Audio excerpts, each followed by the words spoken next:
Suci kiranya untuk menghadiri sosialisasi hari ini. Ibu bisa menyampaikan sedikit, Bu? Ya, ini Ibu menyampaikan sedikit sebelum. Bu, yang dipersilakan, Bu.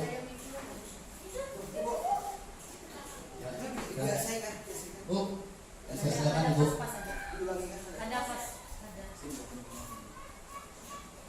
Assalamualaikum warahmatullahi wabarakatuh. Waalaikumsalam. Bapak-bapak, ibu-ibu, dewan guru SDN Semangat Dalam 4 yang berbahagia, yang ibu banggakan. Terima kasih waktu yang diberikan kepada ibu untuk memberikan menyemangati, yaitu teman kita Bapak Muhammad menyampaikan apa yang jadi tugas guru penggerak. Mudahan dengan adanya Bapak Muhammad menjadi guru penggerak, nantinya teman-teman yang lain bisa menyusul dan semangat untuk mengikuti jejaknya Pak Muhammad. Mudahan dengan adanya guru penggerak ini semoga menambahkan segala kebaikan, segala kemajuan yang ada di SD SMA Dalam 4 ini, semuanya bagi murid dan bagi teman-teman kita semuanya. Terima kasih. Monggo Pak Muhammad dipersilakan untuk menyampaikan materi yang mana hari ini, yaitu budaya positif ya Pak Muhammad ya. Nah, silakan Ibu akhiri dengan ucapan wassalamualaikum warahmatullahi wabarakatuh. Terima kasih kepada Ibu Kepala Sekolah yang telah membuka acara hari ini. Mudah-mudahan kita dapat melaksanakannya. Baik, kita lanjut. Tujuan saya adalah hari ini mempresentasikan berkenaan dengan penyebaran pemahaman dan penerapan pengalaman yang berjudul adalah budaya positif. Ini adalah tugas saya untuk melaksanakan aksi nyata di modul 1.4. Nah, adapun sosialisasi pembuatan keyakinan kelas itu adalah yang akan saya sosialisasikan, dan penerapan segitiga restitusi 2 itu yang akan saya terapkan hari ini.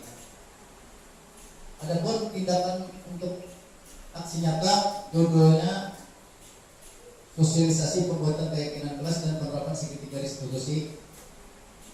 Pesertanya adalah guru SDN Semangat Dalam 4. Adapun latar belakang, pembelajaran di sekolah akan berlangsung dengan baik jika didukung penerapan budaya positif. Dengan budaya positif akan terwujud pembelajaran yang berpihak kepada murid, sehingga murid bisa belajar dengan aman, nyaman, dan senang. Untuk mendukung terwujudnya budaya positif di sekolah, perlu adanya pembentukan keyakinan kelas dan penerapan segitiga restitusi.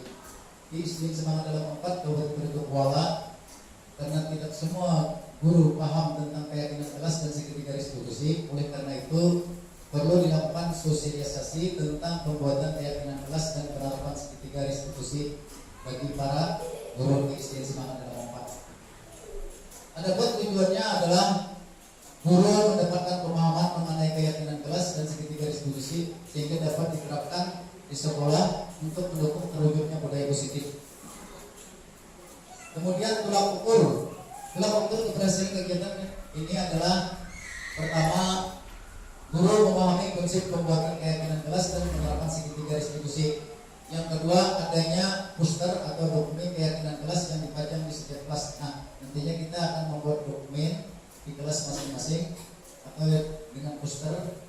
Yang ketiga, guru mampu menerapkan segitiga restitusi saat menangani permasalahan murid. Nah, nanti kita ada permasalahan tentang bagaimana cara mengatasinya, itu memakai segitiga restitusi. Lanjut.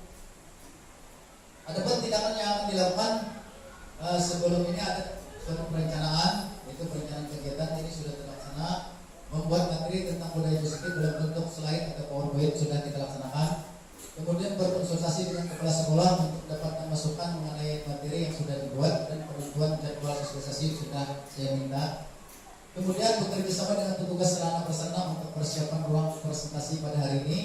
Yang kelima, melaksanakan presentasi. Yang keenam, refleksi kegiatan. Pengukuran kinerja. Pada saat itu pula orang dewasa akan menyadari bahwa perilaku memaksa tidak akan efektif untuk jangka waktu panjang dan sebuah hubungan permusuhan akan terjadi. Nah, jadi kalau memaksa itu dalam jangka panjang itu tidak efektif, bahkan menjadi permusuhan yang akan datang. Nah itu jadi kalau kita memaksakan jelas sudah, kalau untuk murid tidak akan efektif. Lanjut. Nah, yang berikutnya adalah mengubah paradigma stimulus respon ke pendekatan teori kontrol. Nah kita masuk ke teori paradigma stimulus respon ke pendekatan teori kontrol. Yang mana kebanyakan menurut stimulus respon kebanyakan kita biasanya adalah yang pertama realitas kebutuhan kita sama, kan itu penanggapan kita tuh. Padahal sebenarnya kalau menurut teori kontrol realitas kebutuhan kita berbeda. Nah ini, jadi kita mungkin kalau pandangan kita yang sudah itu bahwa kita sama, realitas kebutuhan kita sama aja. Padahal kalau pandangan teori kontrol itu adalah realitas kebutuhan kita berbeda. Yang kedua, semua orang melihat hal yang sama. Nah kalau menurut teori kontrol itu setiap orang memiliki gambaran yang berbeda. Yang ketiga, kita mencoba mengubah orang agar berpandangan sama dengan kita. Nah kalau menurut teori kontrol itu kita berusaha memahami pandangan orang lain tentang dunia. Itu kalau teori kontrol. Kemudian yang keempat, perilaku buruk dilihat sebagai suatu kesalahan. Nah ini sering kali ini perilaku buruk dilihat sebagai suatu kesalahan, itu menurut stimulus respon. Padahal semua perilaku mempunyai tujuan. Tadi kan yang pertama tadi, karena walaupun dia melakukan yang terbaik, mungkin itu ada tujuannya. Kemudian melakukan yang salah pun itu sebenarnya adalah ada tujuan. Kenapa orang melakukan sesuatu yang kurang baik, itu mungkin ada tujuannya, atau yang disebut dengan kebutuhan hidup. Nah jadi karena kebutuhan hidup, contoh misalnya kita kan karena kebutuhan hidup kita bisa kita melakukan sesuatu hal yang kurang baik, padahal itu karena kita untuk kebutuhan kita terpaksa kita melakukan itu karena tidak ada jalan lain lagi mungkin lah. Padahal ada aja jalan lain menurut mereka, mungkin kebutuhan bagi pemikiran mereka, akhirnya dia melakukan hal-hal yang tidak pantas. Nah itu. Lanjut.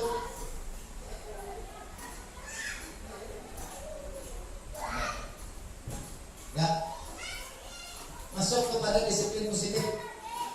Nah, di sini disiplin positif, asal kata disiplin berasal dari kata disiplina yang artinya belajar. Disiplin mengacu pada disiplin diri yang memiliki tanggung jawab terhadap apa yang dilakukan berdasarkan nilai-nilai yang diyakini. Disiplin positif merupakan pendekatan mendidik anak untuk melakukan kontrol diri dan pembentukan kepercayaan diri. Nah jadi disiplin ini adalah untuk pendekatan kepada anak untuk melakukan kontrol dirinya, untuk pembentukan kepercayaan dirinya supaya dia menjadi orang yang lebih percaya diri. Nah, kemudian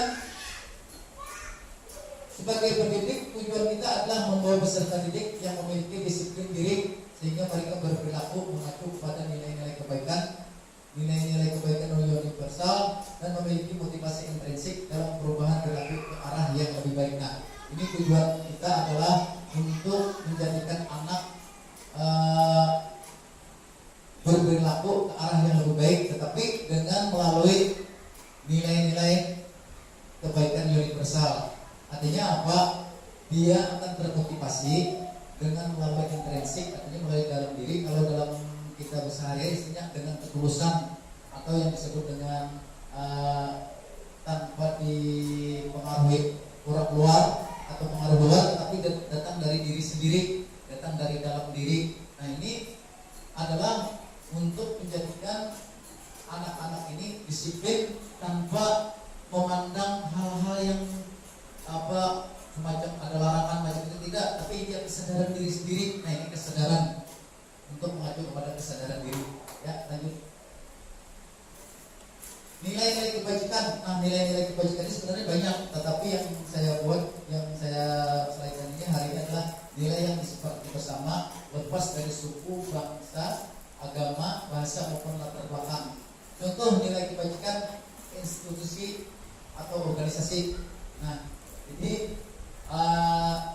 adalah contoh yang ada di organisasi. Misalnya profil pelajar Pancasila, apa saja nilai-nilai kebajikannya. Yang pertama, beriman, bertakwa kepada Tuhan Yang Maha Esa dan berakhlak mulia. Sedangkan di Ibu toleransi, rasa hormat, integritas, mandiri, menghargai, antusias, empati, pengetahuan, kreativitas, kerjasama, percaya diri, komitmen. Itu termasuk di ibu.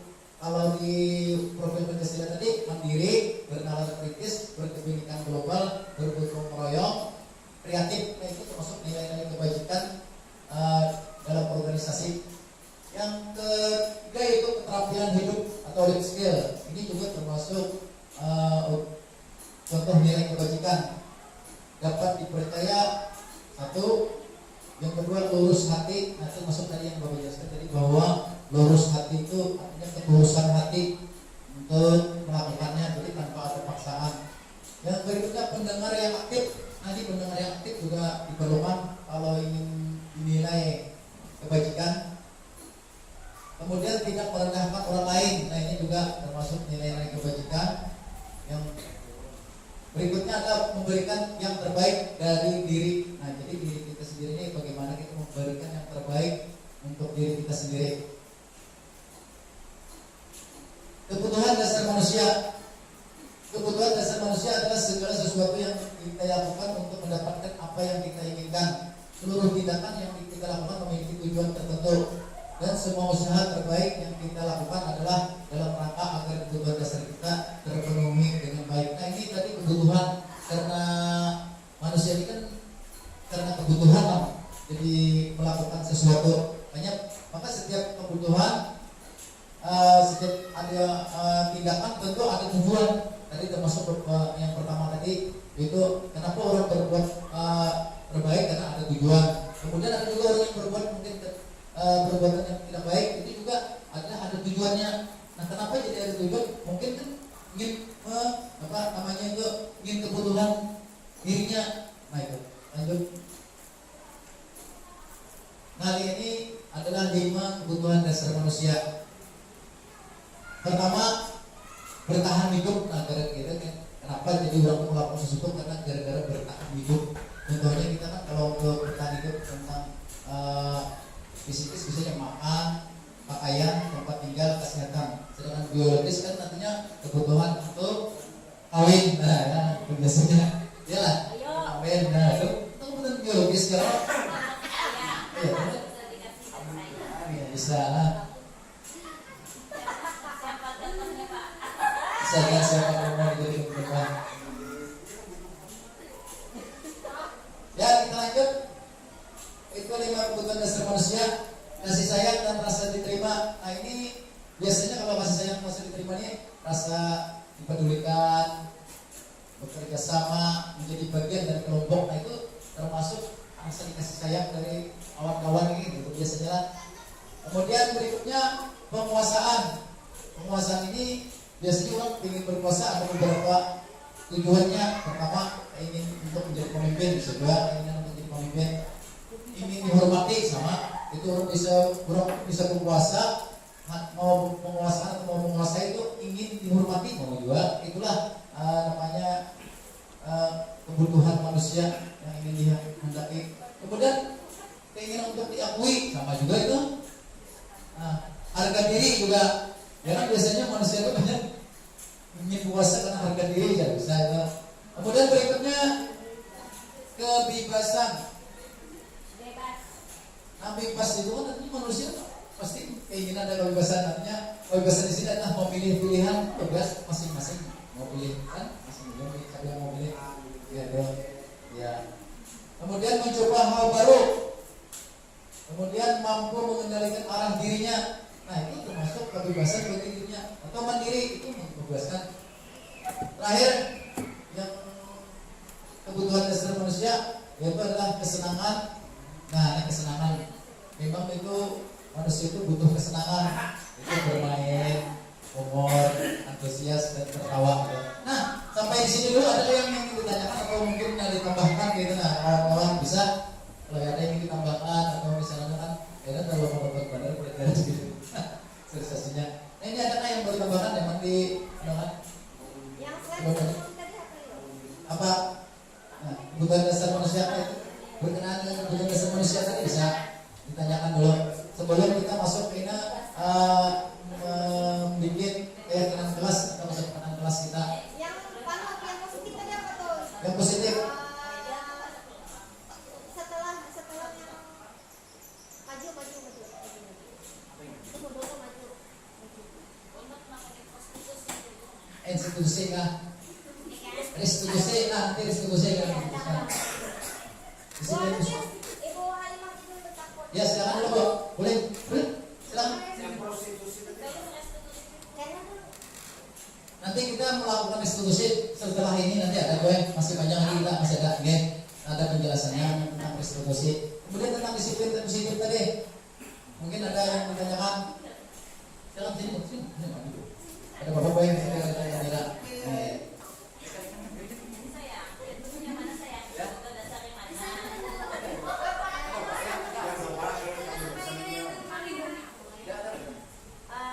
Assalamualaikum warahmatullahi wabarakatuh.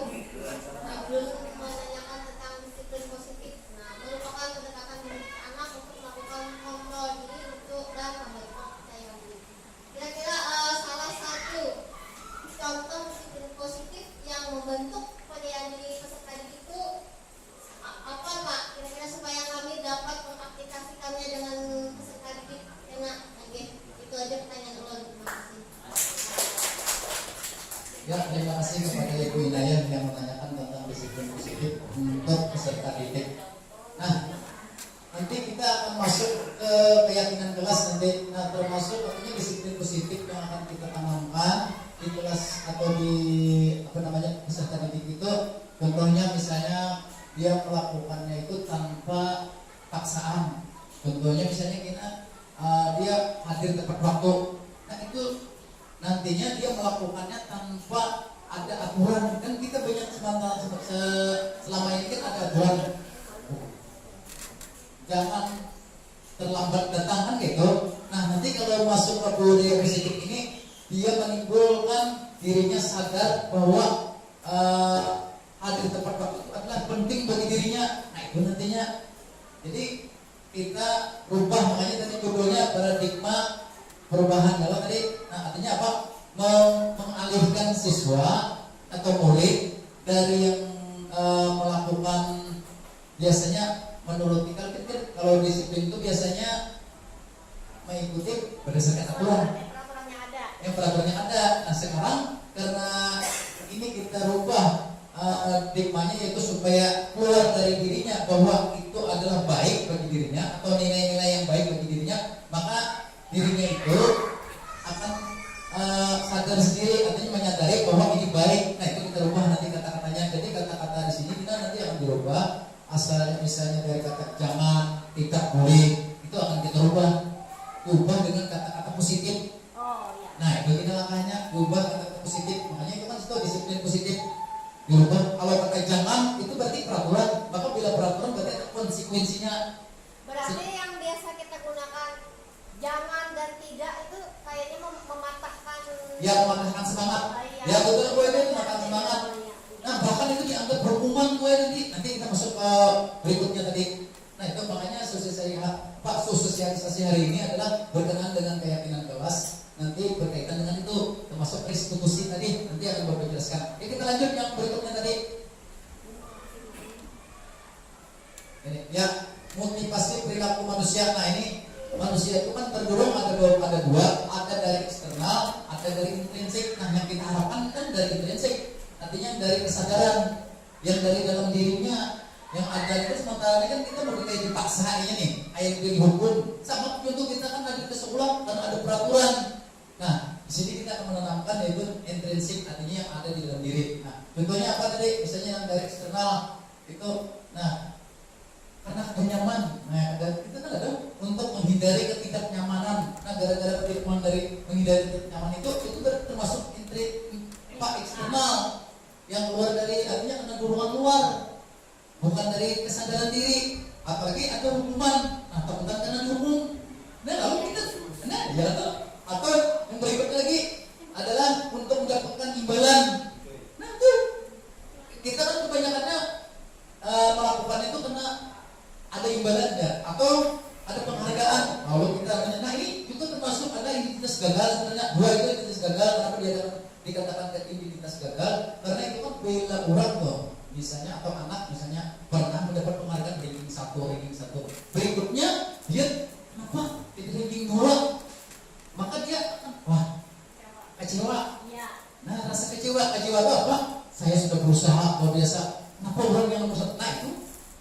termasuk ini terus gagal itu. Nah itulah kita akan mengarah kepada motivasi intrinsik. Yang mana motivasi intrinsik adalah untuk menjadi orang yang mereka inginkan dan menghargai diri sendiri dengan nilai-nilai yang mereka percaya. Nah, jadi dengan melalui nilai-nilai yang mereka percaya bahwa ini yang baik, tapi kan keluar dari dalam dirinya berdekat perasaannya itu menghargai dirinya sendiri. Nah, jadi kita tidak ada mengharap artinya imbalan atau tidak ada takut karena hukuman, tidak ada. Nah, itu lanjut. Ya, silakan ada yang punya. Kebanyakan kita nih kalau Pak di sekolah nih motivasinya secara eksternal aja. Ya. Misalnya berprestasi kalau Pak. Ya. Hukuman misalkan memang salah. Nah, itu tanya motivasi intrinsiknya atau eksternalnya nih gimana caranya Bu itu kan secara memotivasinya secara internal aja ya. Ya. Intrinsik. Ya, nah ini mungkin nanti kita masuk ke situ kita. Nah, supaya jangan istilahnya kan kita anaknya anak hukuman dari luar dan kebanyakannya banyak nih, supaya masuk kepada intrinsik. Nah, di sini kita makanya itu menanamkan budaya positif tadi. Nah, budaya positif tadi kita masuk kepada misalnya kita membuat satu dokumen tadi. Nah, tapi dokumen itu nantinya kita mudah dilaksanakan. Kemudian kata-katanya juga singkat. Nanti kita perhatikan kata-katanya singkat itu supaya kita sepakati, dan kesepakatan itu nantinya disadari supaya keluar dari dirinya, aku melaksanakan ini baik bagi diriku, kan gitu. Nah, kata-katanya tadi dirubah dari kata-kata negatif menjadi kata-kata positif. Jangan itu ada lagi, jadi dirubah menjadi misalnya kan kalau misalnya tadi jawab saya kan kata-katanya jangan buang sampah sembarangan, itu kan kata-kata negatif sebenarnya. Nah, kalau kata kesadaran kan gini, buanglah sampah pada tempatnya, bisa. Atau kebersihan itu bagian dari kesehatan. Nah, itu kan berarti dia akan berpikir bahwa kesehatan itu adalah untuk diri kita, kebaikan kita. Nah, itu yang kita masukkan kepada intrinsik tadi. Lanjut. Hukuman. Nah, kita ketahui dulu ada hukuman, ada konsekuensi, ada restitusi. Nah, sini kan ada penjelasannya. Nah, hukuman biasanya tidak terencana dengan tiba-tiba. Contohnya apa? Misalnya nih Pak olahraga, termasuk kayak misalnya anak ini kan terlambat datang. Saya suruh langsung lari 2 putaran atau 3 putaran lapangan. Itu termasuk hukuman. Kenapa? Hukuman ini kan pertama murid tidak tahu apa yang akan terjadi, tidak dilibatkan. Jadi peraturan itu sebenarnya bersifat satu arah. Hukuman kan bersifat satu arah. Dibikin hukuman peraturan, tetapi dia tidak dilibatkan. Jadi yang pas itu sebenarnya dilibatkannya. Ya, jadi hukuman itu bersifat satu arah. Ini ada tahu. Aku dulu Pak, langsung dihukum kan hitungannya ada tahu. Nah, itu kalau hukuman kan berupa hukuman fisik atau psikis, kita kan tahu. Walaupun kadang-kadang kita kan kalau di olahraga bisa fisik, kalau bisa lari. Kalau di dalam kelas biasanya psikis, biasanya dikata-katai macam-macam kan dikata-katai kan. Kamu ini terlambat. Jangan lagi terlambat, itu masuk kata-kata kasar istilahnya kan. Nah, hanya itu nanti kita mengarah kepada kesepakatan kelas nanti. Nah, kita masuk kita makanya ada kan tadi budaya positifnya itu tadi kita rubah kata-katanya itu. Berikutnya konsekuensi. Nah, ini beda dengan hukuman. Kalau konsekuensi kan pas rencana disepakati sesuai peraturan, berarti kan ada aturan tapi disepakati dulu. Nah, setiap konsekuensi ini kan apabila dia melanggar ada sanksinya atau konsekuensinya. Nah, itu tapi kan kita sudah tahu bahwa kalau terlambat kita semalam berjanji misalnya kan. Nah, bos WC misalnya itu ada konsekuensi misalnya kan. Nah, itu. Tetapi konsekuensi ini anak atau murid tetap dibuat tidak nyaman. Karena apa? Ada masih cari berlipat-lipatnya menjadi hukuman itu. Jadi jangan masuk kalau bisa jangan konsekuensi lah, karena itu dianggap kurang tepat hasilnya. Kemudian apa? Sikap guru selalu memonitor murid. Nah, ini termasuk konsekuensi dua. Kita ini kebanyakan monitor murid nih, kebanyakannya, ya kan? Yang sudah ini kita monitor murid. Artinya apa? kita nih paling murid selalu kita jaga-jaga atau bahkan kita anggap murid itu seakan-akan dia diawasi, padahal apabila sudah kita tidak ada, dia akan berubah lagi. Nah itu yang disebut konsekuensi. Nah masuk ke restitusi, arah kita ya nanti dari hukuman ke konsekuensi itu kita ke restitusi. Nah kita akan mengadakan perubahan dari hukuman diubah menjadi restitusi tadi lah atau konsekuensi. Pertama, restitusi menciptakan kondisi bagi murid untuk memperbaiki kesalahan. Nah jadi restitusi ini adalah tujuannya untuk menciptakan kondisi bagi murid untuk memperbaiki kesalahannya. Jadi bukan disariki, bukan dimarahi. Berarti murid ini akan memperbaiki kesalahannya. Nanti pertanyaannya kita ubah hikmahnya itu. Kemudian apalagi proses kolaboratif yang mengajarkan murid untuk mencari solusi sendiri. Nah ini murid mencari solusi sendiri. Artinya dia setelah kita ajak tadi berkolaborasi, kemudian kita istilahnya bersosialisasi tadi, kemudian dia bisa mencari solusi sendiri. Nah situ kita lanjut. Nah ini 5 posisi kontrol guru. Kebanyakannya kita tolong rancak nih. Nah hukum sering sudah ada ini gitu ya Allah. Hukum harus gitu tuh. Kemudian membuat rasa bersalah. Itu itu kan yang kita sekarang masuk Nah jadi paradigma akan datang ini kita rubah itu. Jangan lagi menghukum, membuat rasa bersalah. Kemudian teman, tapi ini masuk, kalau teman ini termasuk masih ada termasuk individu gagal, tapi termasuk kurang juga. Yang berikutnya pemantau. Nah kita bisa jadi pemantau. Yang terakhir itu manajer. Nah diarahkan kita dari yang 4 itu kita yang paling bagus itu adalah menjadi manajer. Yang termasuk tadi penerapan segitiga institusi nanti. Nah di sini kita pindahnya ke manajer. Jadi manajer ini adalah tindakan yang tepat kayaknya. Nah kalau penghukum kita sudah sering kan yang ada ini, membuat rasa bersalah, teman, pemantau. Nah itu sudah. Kenapa jadi katakan pemantau? Kita sering kan melihat pemantau ini biasanya berdasarkan nilai kan. Nah ini kurang bagus ini kalau dikatakan ini perlu diperbaiki itu jadi pemantau. Nah kalau manajer beda. Ya lanjut. Nah contoh penerapan 5 posisi kontrol tentang kasus misalnya murid kita memakai baju seragam olahraga saat belajar olahraga. Tadi sudah saya jelaskan juga tadi, murid disuruh lari mengelilingi lapangan 5 kali, itu masuk hukuman. Artinya ada diberi, tadi hukuman kan tidak diberi secara tiba-tiba, tidak diberi satu arah saja, tidak ada terlebih dulu dibawa dirancang terlebih dulu. Nah itu jadi hukuman karena dia tidak dilibatkan. Nah sekarang membuat merasa bersalah. Nah contohnya kan kata-kata kita halus nih, kata-kata kita tadi ada kata-kata pertama tadi kita kata-kata halus, padahal sebenarnya ini membuat dirinya ya merasa bersalah. Berapa kali bapak ibu harus memberitahu kamu selalu saja mengecewakan bapak ibu kan gitu. Jadi kita kalau kata-kata kita nih seringkali, tetapi sebenarnya itu membuat anak itu merasa bersalah.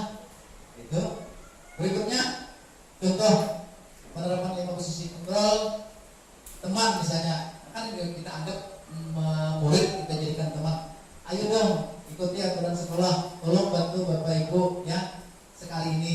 Ya sudah tidak apa-apa, lain kali jangan berbuat seperti ini lagi ya. Nah ini termasuk yang dianggap teman, murid dijadikan teman muridnya, tapi dalam artinya batas-batas tertentu lah. Nah itu artinya apa? Kata-kata kita halus, tetapi itu belum efektif lagi.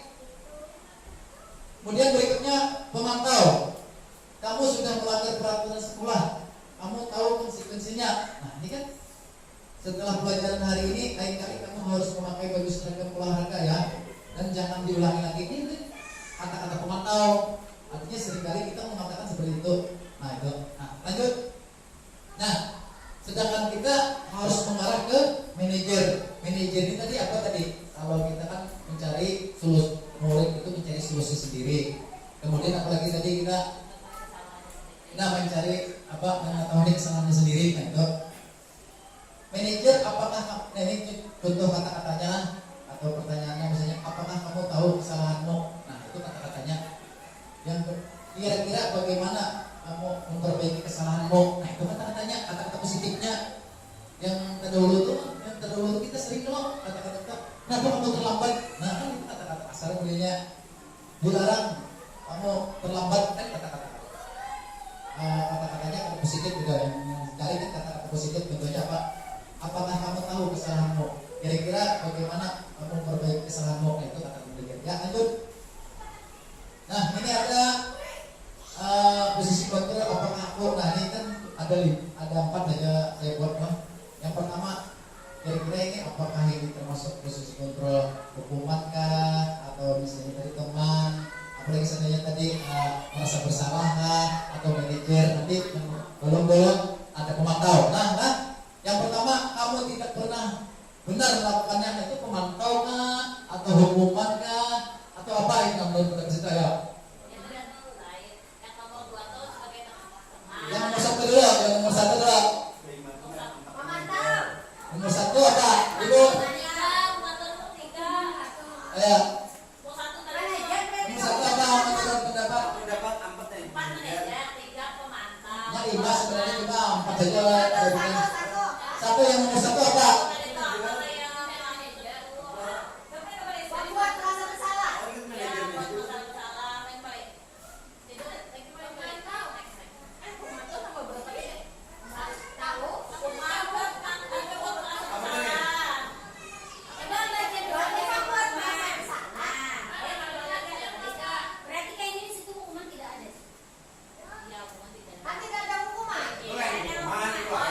Nomor 1 apa jawabannya kira-kira?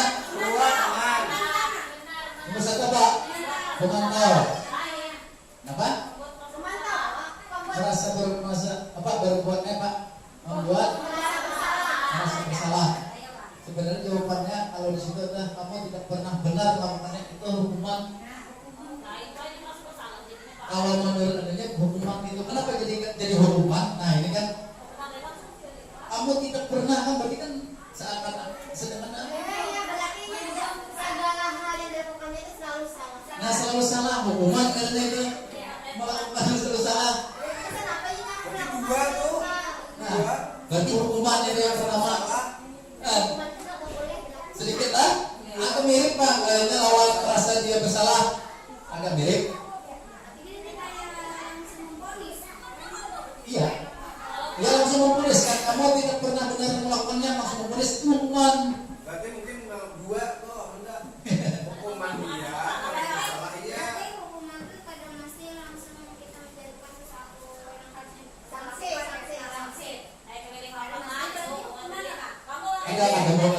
Enggak ada yang sifatnya kan hukuman itu menjustice langsung Ini psikis. tanpa kesepakatannya. Ini Bukan fisik, dilakukan psikis. ya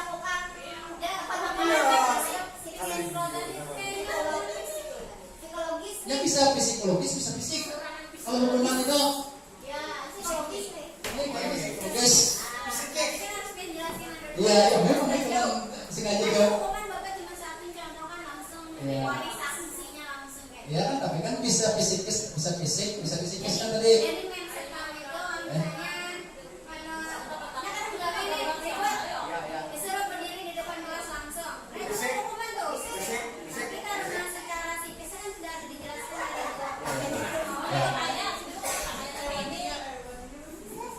Ya yang kedua, yang pertama hukuman ya, tapi bagus itu dah. Jawabannya alhamdulillah ini ada yang paham ya. Ya baik ya. Yang kedua, ayo lah, lakukan dulu Bapak Ibu. Awan itu awan. Ya, teman lah. Karena ayolah kan. Ayolah. Berarti seakan-akan kita Jadi kapan? jadi teman. Nah, berikutnya, kamu tidak pernah mendapat nilai jika tidak mengerjakan tugas. Apa? Hah? Kamu tidak pernah mendapatkan nilai jika tidak mengerjakan tugas. memantau. Yang benar? Memantau. Ya, itu adalah memantau. Karena apa nilai? Termasuk nilai biasanya bila nilai ini pemantau. Ya kan nilai itu kan kita kan biasanya misalnya nilai kamu ya, nilai kamu 10 5, berarti kita memantau lah. Artinya nilai Ya, biar kita buat. Kamu tidak pernah mendapatkan nilai jika tidak mengerjakan tugas itu pemantau. Berikutnya nomor 4, apa rencanamu untuk menyelesaikan masalah ini? Nah, apa kira-kira jawabannya? Yang manajer 100. Ya, manajer. Ya, oke.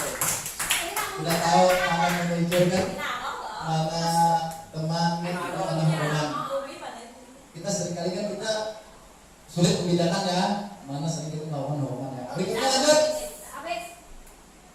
Nah, keyakinan kelas. Nah, di sini sebenarnya tujuan saya tadi adalah membentuk keyakinan kelas. Keyakinan kelas adalah mengapa keyakinan kelas tidak tidak peraturan kelas. Nah, keyakinan kelas itu adalah yang saya jelaskan pertama tadi, bahwa kata-kata positif, sedangkan peraturan itu kata-kata negatif, biasanya kan jangan, tidak boleh, larangan. Ya itulah keyakinan kelas. Nanti kita jelaskan sini bagaimana bentuknya, kita melaksanakan itu bagaimana caranya nanti ya. Pembentukan keyakinan kelas bersifat abstrak. Nah, itu artinya kan ada kayak model kata tertulis secara Kemudian berupa pertanyaan universal. Artinya pertanyaan-pertanyaan itu ada menyeluruh. Berikutnya dibuat dalam pernyataan positif. Nah, jadi kalimatnya itu positif, kalimat positif. Berikutnya sedikit saja agar mudah diingat. Nah, jadi kalau membuat pembentukan keyakinan mesti jangan terlalu banyak, mudah diingat tapi dapat dilaksanakan. Yang berikutnya sesuai dengan kondisi kelas dan sekelas sehingga mudah diterapkan. Nah, jadi supaya mudah diterapkan jangan terlalu banyak. Ini kita mengulangnya. Jadi kalau misalnya ada kalimat yang sama, nanti kan jadikan satu aja. Misalnya jumlah murid misalnya ada 25. Nah, dia kan pasti ada kata-katanya yang sama. Kata-kata yang mungkin misalnya kan kata-katanya hadir tepat waktu. Nah, ada juga yang hadir tepat waktu namanya. Ya, sama artinya keyakinan kelas itu kesepakatan kelas sama. Kemudian semua warga sekolah, warga kelas dilibatkan saat membuat keyakinan. Jadi dilibatkan. Yang kalau hukuman itu kan tidak dilibatkan ya lah. Yang sudah itu tidak dilibatkan. Jadi ini dilibatkan kira keyakinan kelas. Terus ya. Sama-sama gitu kan Pak? Artinya abstrak itu begini. Kan kalau peraturan kan tertulis secara jelas. Kalau peraturan itu kan tertulis secara jelas. Sedangkan ini kan kadang-kadang kan berkenaan dengan nilai-nilai. Berkenaan dengan nilai-nilai ini misalnya kan ya. Apa Bu? Ya, penanaman karakter lah. Misalnya tujuannya kan penanaman karakter yang berkenaan dengan kesadaran diri atau istilahnya yang ada dalam diri itu nilai-nilai yang merasa diri ini baik, ini kata kan gitu. Artinya menjadikan manusia itu apa? Ya, manusia seutuhnya lah ya. Yang negatif. Memanusiakan manusia. Boleh Bu, silakan Bu. Bu. Ya, silakan Bu.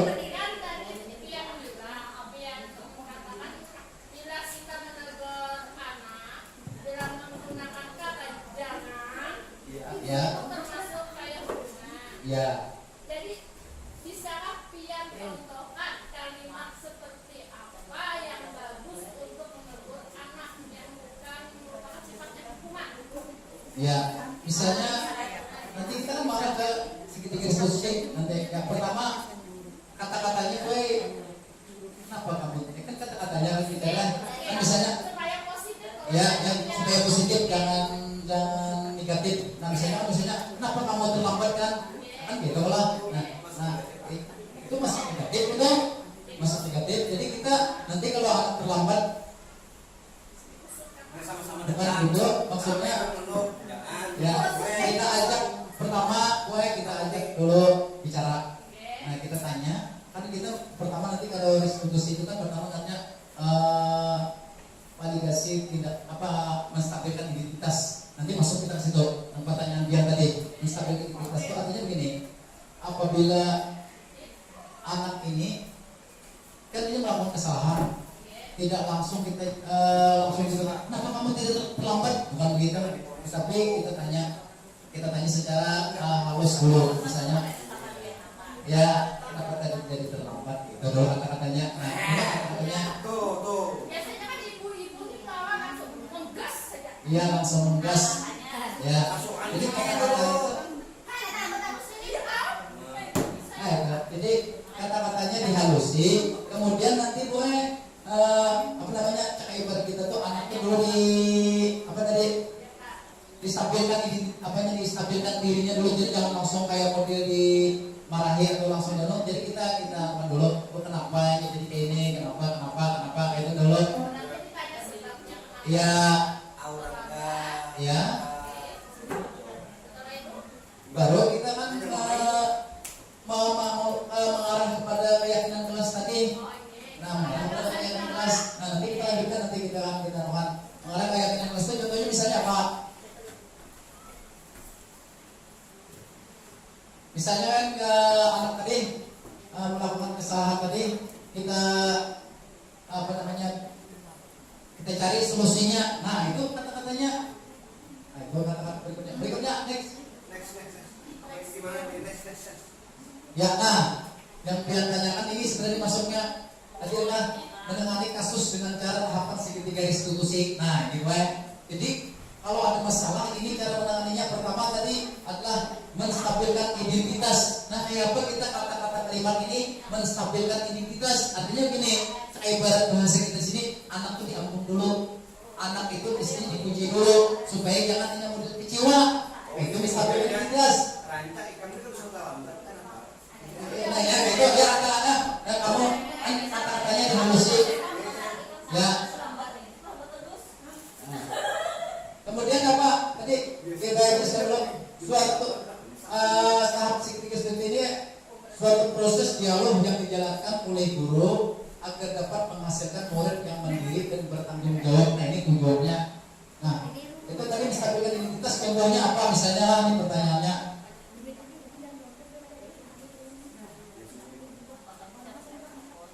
Oh ya, tidak apa-apa. Kan beda katanya ini menstabilkan. Jadinya modelnya hatinya tuh tidak langsung drop lah, jadi kita kata yang langsung anak tuh rasa takut gitu lah. Nah, jadi kata-katanya oh ya, tidak apa-apa. Manusia memang tempatnya salah, kan gitu. Dan lupa. Nah, itu untuk penguatan menstabilkan identitas tadi, Bu. Jadi kita menstabilkan identitasnya dulu, baru kita masuk kepada validasi tindakan yang akan apa yang salah. Nah, lalu kita masuk kenapa itu jadi melakukan ini. Kan itu masuk validasi tindakan yang salah. Kemudian apa lagi? Menanyakan. Nah, yang kita teruskan dulu validasi tindakan apa ya dari kata-katanya selain daripada yang saya sebutkan tadi. Ya, kata-katanya kan validasi tindakan yang salah. Artinya apa? Kita validasi tindakan ini mengetahui kesalahannya dulu. Menyelidiki lah, istilah katanya itu menyelidiki. Ya. Misalnya PR-nya ada gimana? Nah, itu kan jadi pertanyaan. Ya, menstabilkan identitas dulu. Yang pertama menstabilkan identitas, kemudian belum validasi yang salah, kemudian dan yang menanyakan keyakinan. Nah,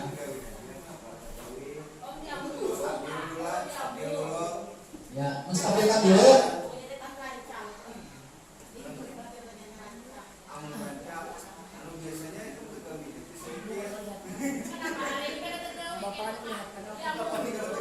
Artinya begini, Bu. Kata-katanya itu kan kita mesti maafkan dulu. Ya, kita misalnya kita ayo tidak apa-apa. Nah, kalau kita kenapa? Lalu kita tanya permasalahannya, masuk ke tidak masalah. Kenapa kamu jadi terlambat? Kenapa kamu tidak mengerjakan PR? Gitu. Ya. Ya.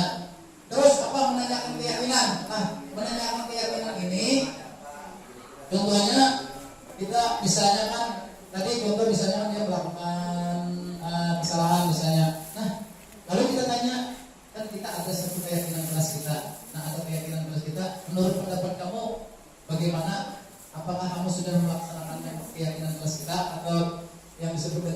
kesepakatan kita, oh tidak Bu, jangan misalnya kan. Nah, bagaimana kalau menurut pendapat kamu, bagaimana solusinya? Hanya mengeluarkan solusinya. Artinya dia menjawab, tadi saya melakukan tadi salah Bu, jangan ya Dok. Nah ya.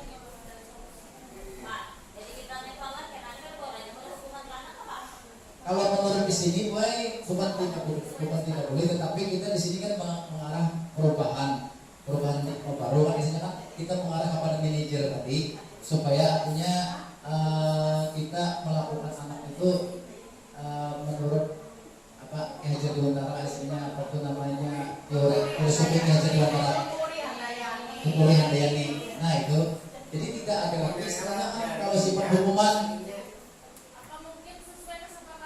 Ya, kita bikin kesepakatan di kelas itu kan. Kalau kita ada juga UPS ini. Ya, semacam itulah.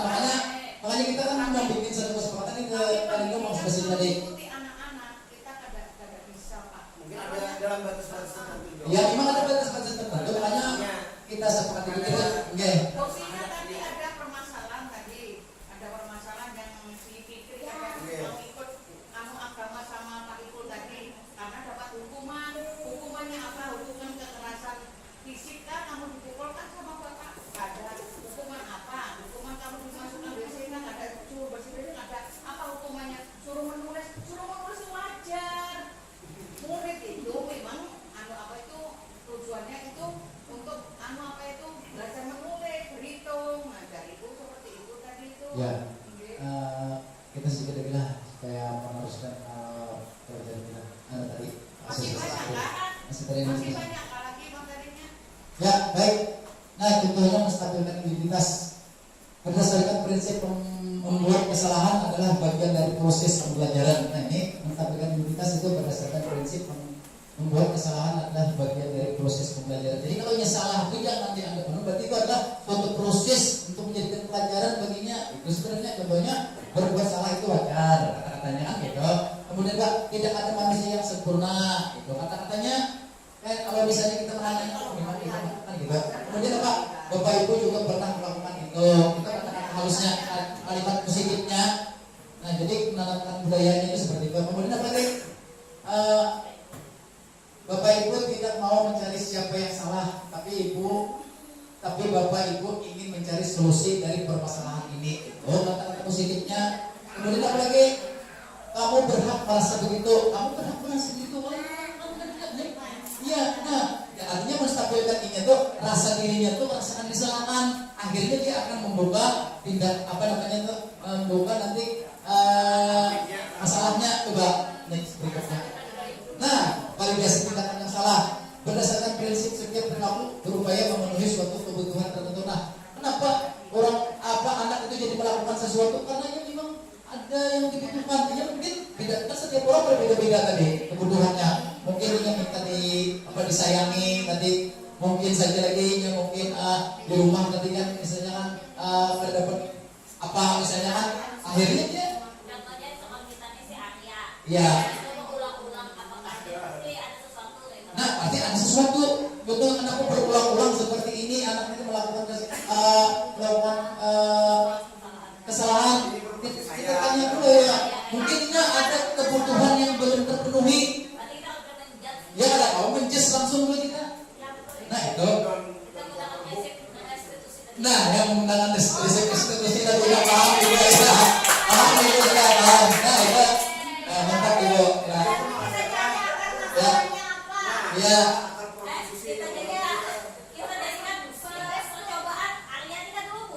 Bisa kita cobakan, artinya kita ini kan langkahnya ke situ Bu, supaya kita selama ini kan kita menghukum terus nih, menghukum lawan merasa bersalah, padahal itu sebenarnya identitas yang salah, yang identitas yang beda ya kita rubah.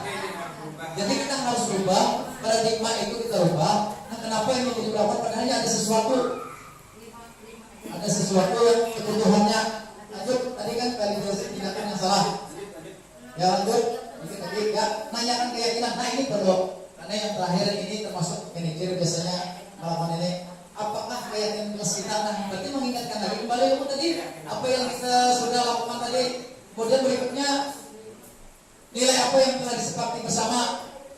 Nah, jadi kan kita nilai-nilai apa yang telah disepakati bersama. Tadi kan ada nilai-nilai termasuk kesepakatan kita. Nah, jadi nilai-nilai itu kita tanamkan, kita ingatkan lagi kembali kepadanya supaya ini ujarnya tadi aku bukan melanggar isinya. Saya ini telah tidak melakukan nilai-nilai yang baik, misalnya apa? Nah, itu. Berikutnya menurut kamu seperti apa gambaran orang yang baik? Nah, jadi disuruh diperintah lagi kayak apa gambaran orang yang baik. Jadinya bisa membedakan, kalau ini aku salah, ini salah, berarti yang benar kayak apa? Nah, jadi kan disuruh atau menuruti apa yang ada yang baik itu. Nah, itu. Kemudian berikutnya kamu ingin menjadi orang yang seperti apa? Nah, jadi dianukan ya memilihnya. Kenapa? Ini mungkin tadi melakukan sesuatu itu mungkin ada sesuatu hal juga. Sesuatu hal mungkin ada kebutuhannya. Nah, makanya dari itu disuruhnya seperti apa yang bagus menurut pendapat kamu. Jadi kita arahkan, tinggal mengarahkan. Nah, itu segitiga restitusi tadilah ada 3 validasi tindakan, kemudian satunya menampilkan identitas pertama, kemudian validasi tindakan yang salah, yang terakhir, yang ketiga adalah menanyakan keyakinan. Nah, itu. Terus lanjut. Nah, kita penutup. Sebelum penutup ini, tentu kita nanti kita coba bagaimana cara melakukan keyakinan kelas. Nah, keyakinan kelas itu tentunya nanti dibagikan kepada murid. Untuk misalnya nih, betul, bagusan mungkin kemarin.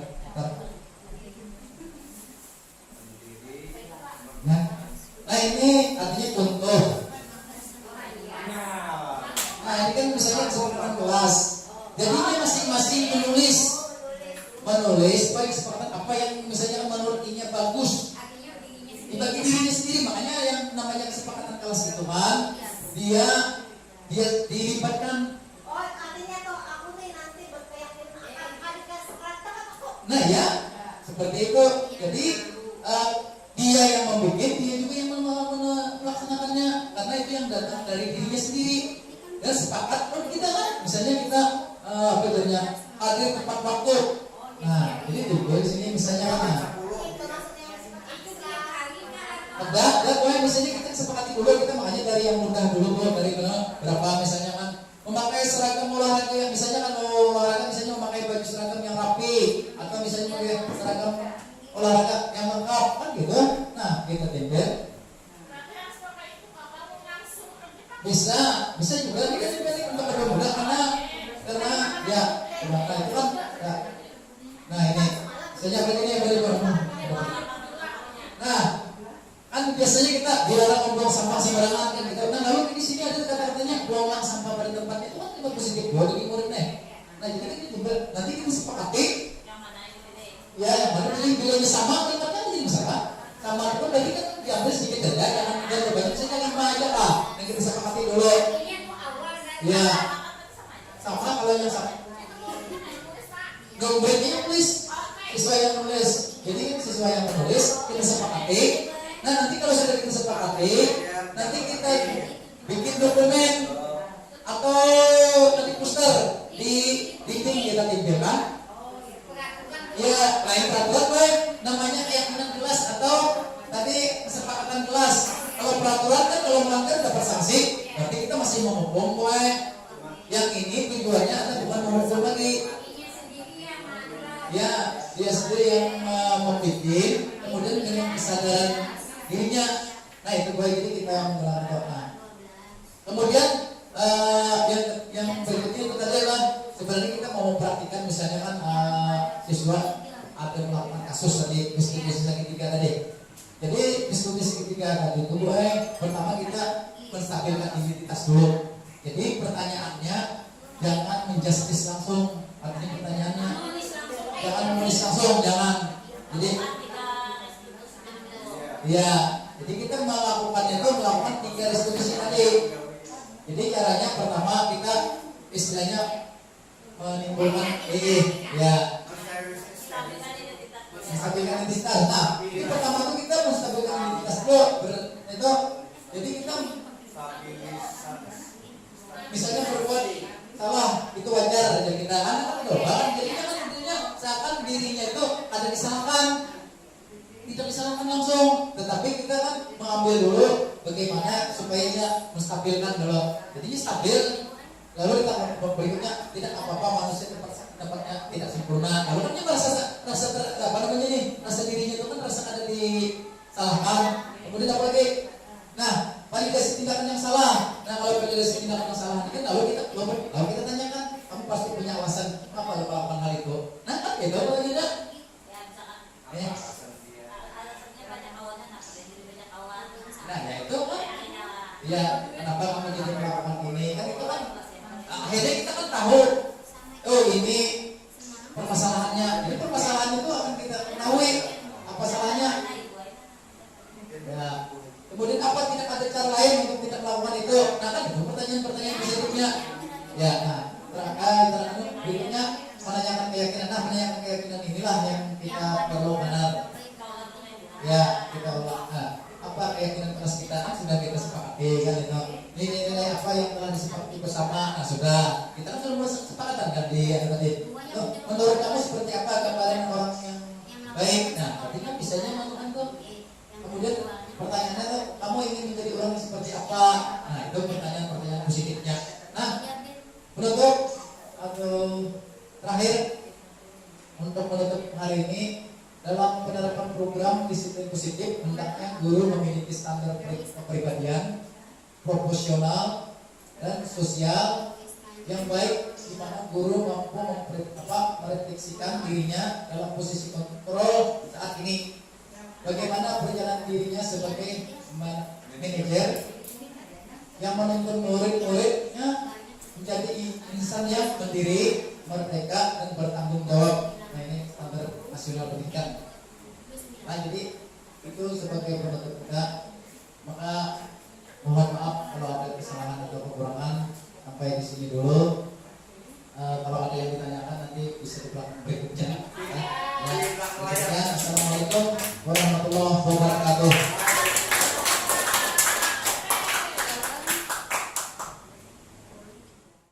Assalamualaikum warahmatullahi wabarakatuh.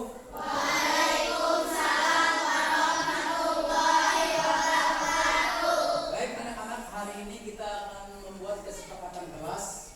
Nah, bedanya dengan kesepakatan kelas beda dengan peraturan. Peraturan itu artinya melarang kurang, konsekuensinya ada.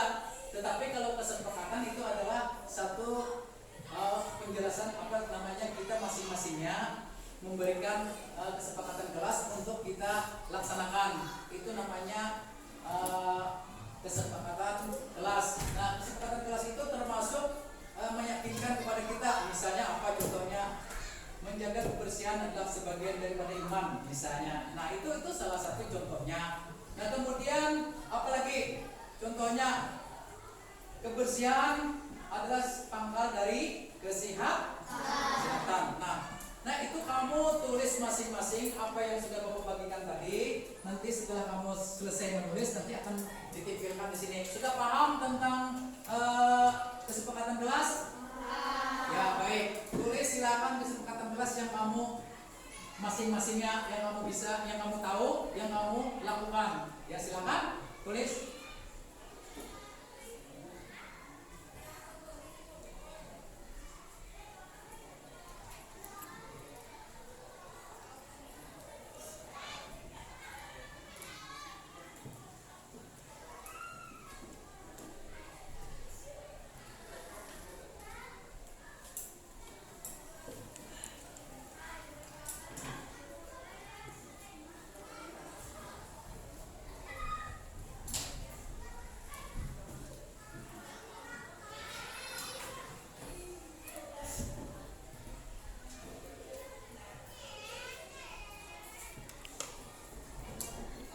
Ada yang sudah selesai?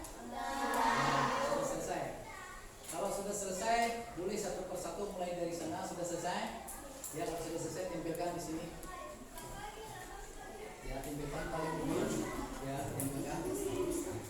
Ya. Kemudian berikutnya yang sudah selesai, silakan. Ya, tempelkan. Ya, bagus. Terus sini selesai.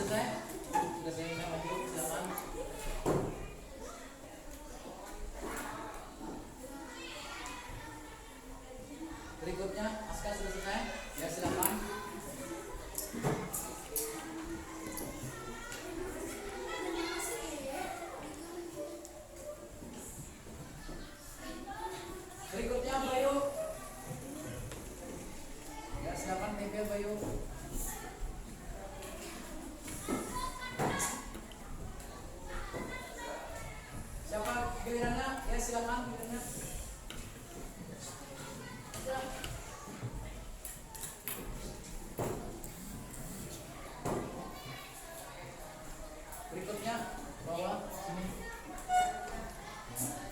Bawah sini. Lagi di bawah. Ya. Ya silakan.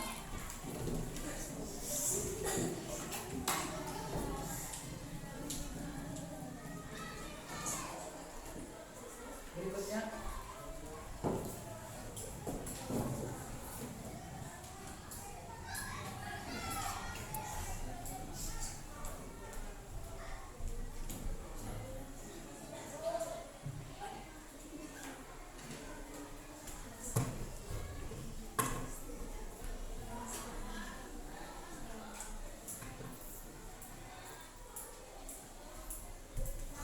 Berikutnya silakan.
Ya sudah selesai semuanya, sudah?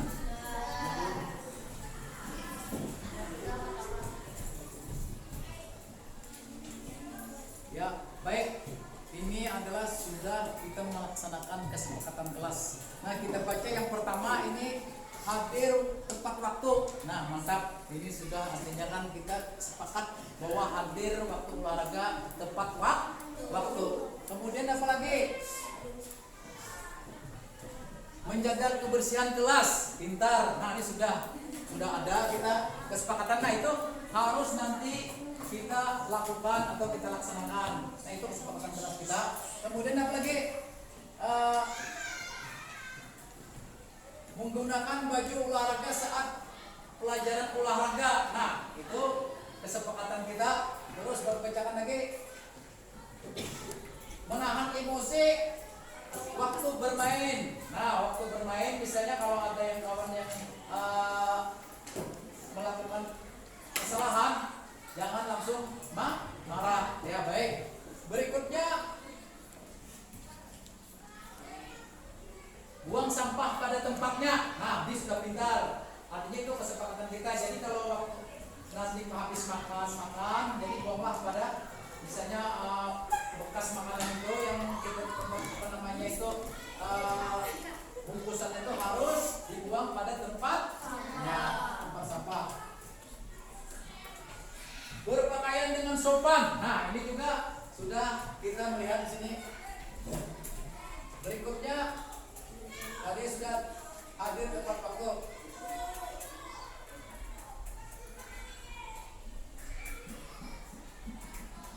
Bermain dengan sportif. Nah, ini juga ada kesepakatan kita. Nah, ini cukup banyak sudah kesepakatan kita. Alhamdulillah sudah selesai kesepakatan kita hari ini. Mudah-mudahan kita dapat menangkapnya. Demikianlah pembelajaran kita hari ini. Mudah-mudahan kita kesepakatan kita ini dapat kita laksanakan. Assalamualaikum warahmatullahi wabarakatuh. Waalaikumsalam warahmatullahi wabarakatuh. Assalamualaikum warahmatullahi wabarakatuh. Saya Awatul Inayah, unit kerja SDN Semangadalam 4, akan memberikan komentar tentang apa yang telah disampaikan dan telah dipaparkan oleh rekan kami CGP Angkatan 8 Pak Bu Muhammad. Ada dua hal yang saya dapatkan dalam pemaparan beliau. Yang pertama adalah tentang keyakinan kelas, kemudian yang kedua adalah tentang adanya restitusi terhadap kesalahan siswa. Yang pertama adalah tentang keyakinan kelas. Mengapa siswa bersama guru membuat keyakinan kelas, tidak membuat peraturan kelas? Karena dengan adanya keyakinan kelas yang telah disepakati oleh siswa dan juga guru, maka siswa akan lebih bersemangat, kemudian lebih tergerak untuk melaksanakan keyakinan yang telah mereka buat sendiri tanpa merasa terbebani. Kemudian jika peraturan kelas dilakukan, maka siswa akan merasa terbebani terhadap peraturan-peraturan yang tertulis. Hal ini berdampak positif untuk penanaman nilai-nilai positif, disiplin positif, karena keyakinan kelas ini siswa buat sendiri tanpa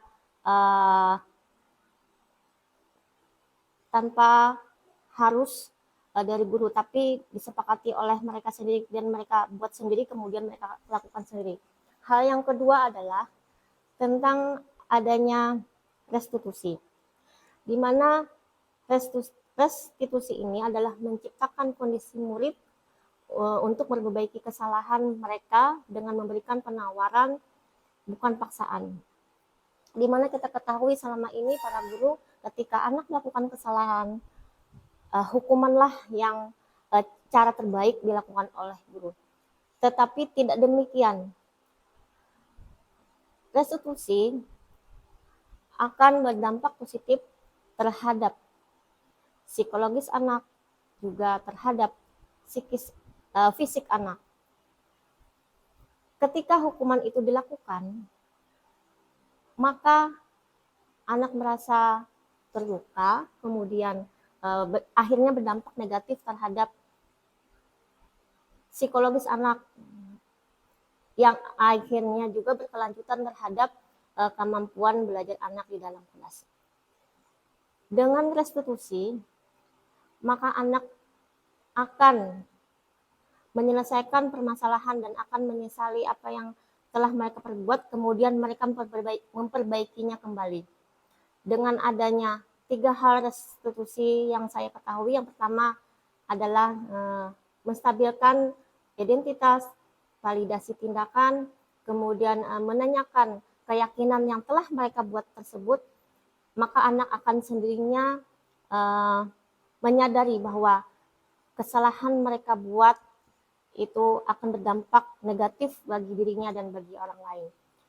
2 hal penting itulah yang saya ambil, kemudian saya usahakan diterapkan di dalam kegiatan pembelajaran saya di kelas.